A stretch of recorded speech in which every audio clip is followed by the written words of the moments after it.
able to get their offers accepted? I had a buyer come in 30% down, you know, and you're looking, you're going, well, this looks pretty good. Everybody else is coming in 5, 10, you know, strong. Gave me proof of funds, $100,000 CD that was going to be, you know, maturing July 6th. At the end of the day, Yeah, they switched it on. they switched it and came in, and the buyer only came in 3.5%. with 3.5%. To me, there's got to be some real estate laws about that. But the it closed. It closed, but there were other people that would have been easier Stronger to deal offers. with. Right. Yeah, stronger See, that's the offers. game that they're playing. So That's you why got to we make really the big scrutinize. That's If why it's we not, make the big money. if it's not 30% down like they originally stated, they basically, that's what they're doing to try to get their offer accepted. Exactly. Yeah. And I never tell anybody to lie. Say you're putting down 20%, and then we'll switch it to 3.5 later. I think the honesty should be rewarded and not discouraged. How long are the loans taking to? We're closing. I'm closing them now in 30 days, but with all these new guidelines and laws with TIL, it's going to probably be more like 40 days as a realistic turn time. But Everybody hear that? yeah. So put 45 and Yeah, pay put for 45. Well, over promise, under promise, over deliver. Okay. Say 45 or sooner, and then we can look like stars. We close in 35 or 40 days or something. Right. Yeah, guys. So you don't want to see a 14-day loan or contingency and If you got 21-day an all-cash close? buyer, 14 days. Okay, is all fine. right. Okay. The approval Now for that- 17 days. It's the contingencies. You know, I get constantly pressured to release contingencies, but it's in that contract. And I told Jim last month is that the deal is not really going to 100% guaranteed closing until the docs are in escrow. That's right. Because there's always something that could pop up, and I've never had a buyer lose a deposit in my 18-year career, and I don't want to start. And I constantly, yeah, it's not good, but I just constantly get bombarded. Hey, I want to release contingency. Until the docs are in escrow, then I advise to release contingencies. There's got to be an amendment to these contracts too, because now we're in this crisis that we're in. We can't be on the hook. We have an approval, but there's maybe 10 or 12 conditions that could pop up that could cancel the transaction. On the FHA loans, what kind of deposits are you seeing? 2% of the sale price. 2%. Guys, you have to just FHA or conventionally. In 2009, the rules of the game have changed. You can't think about what you used to do. 17-day loan contingency, 30-day close. It's a completely different ballgame. Anybody that's sold a house in the last 9 months knows that escrows are taking longer, more contingencies, more things needed.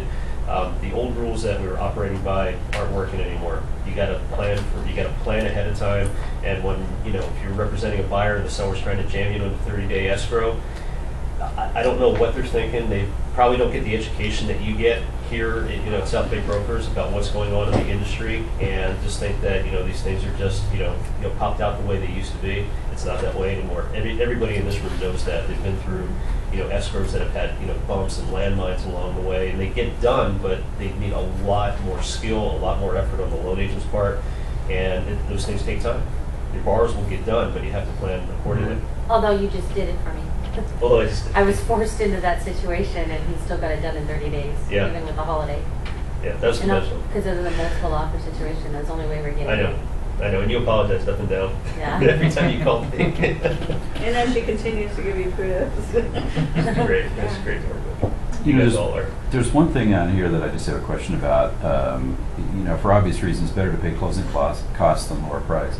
The only thing about that is that it's harder to appraise a higher price. So we actually had a full price offer on this was on that other Eagle that Home got. It was a full price offer with some credits, and we actually countered down the price and out most of the credits because I thought it could appraise for about $10,000. And you're in this sort of range where you're not talking about $100,000 difference in appraisal. You're talking about a little bit of difference in 5,000, appraisal. 10,000 sometimes. So we actually, I thought was, of course it's better for the buyer to get credits. It's less money they're going to have. But, with HVCC, I didn't want to have any more appraisal risk than I needed. Well, yeah, that's I think a valid point, because if the market's not supporting that value, the credits are going to even put more pressure on that appraisal to come in, and so you have to kind of do your research and see, yeah, there's a couple of sales that will support that value.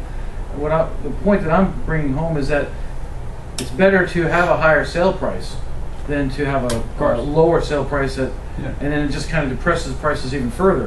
What FHA and what I think I'm trying to promote is to stabilization of the market by keeping the sale price at that level, and instead of always looking at that price concession, look at closing cost credits as a better alternative.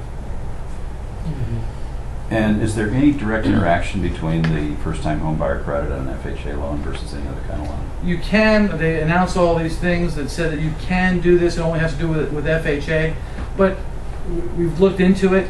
You have to get a nonprofit organization to donate the funds, and then there's got to be a trail of funds. It has to be applied only towards closing costs and not the down payment. The buyer still needs a 3.5% investment, and it's just really a painful experience. And I recommend either filing an extension on 2008 for your tax return to be able to get that more quickly, or wait for 2009, file it then, and get the 8,000 credit then. Interesting. That's the best. Joe, there was a question that came up before you got here, and I know this has changed a few times, so I'm going to ask it. As far as the $8,000 first-time buyer credit, wasn't there a ruling that HUD said that you could use that as part of the closing cost credit? Is that what you were just talking Yes. about? Yeah. And we looked into that. The way you have to do it, the money has to come from a non-profit organization. And then I talked to the deal desk, our firm at RPM, and they says investors are not really wanting to purchase these loans, and it's much more tedious, time-consuming, much more paperwork involved. And so they should just, when they file their tax returns, just file it as a normal tax credit and not try to use it for closing cost credit. Correct. Okay. Or if you want it sooner than the end of 2009, file an amended tax return in 2008. Yeah. That might be a good way to get it, because maybe their income was less in 2008 than it is going to be in 2009. That's something to think about. Yeah. But that 8,000 tax credit is huge. It is huge, yeah. Married couple, 150,000, you can take advantage of it. And it's a tiered, declining 8,000 credit up to 170,000. So just because they make over 150,000, they don't automatically disqualify. There is a tiered declining credit up to 170,000. And a single person is 75,000, then tiered declining up to 90,000. And it's adjusted gross. It's not your full gross. It's after write-offs. Single person, it's 70. 75,000 to 90 with tiered. Yeah. But compensating factors, I think, is nice. You say you have somebody that has got a 54 debt ratio, and but you believe in the loan because their income, their bonus, we can't really credit them for a bonus because they don't have a 2-year history.